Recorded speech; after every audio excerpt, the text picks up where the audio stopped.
At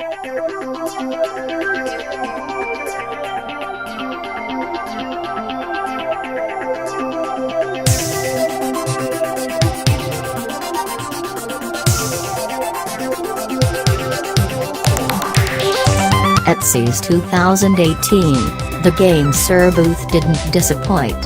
They had the final prototype for their latest flagship controller, the GameSir G5.At CES 2018, the GameSir booth didn't disappoint.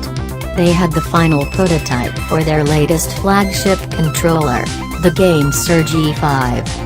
The design of the G5 takes a lot of inspiration from its predecessor, the G4S. It features the same smartphone flip-down mount, LED backlit glossy power button and a traditional Xbox-style ergonomic.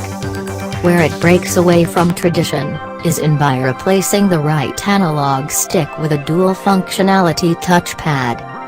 This touchpad works like a traditional analog stick, but it also lets you tap and hold to press the X, Y, A and B buttons.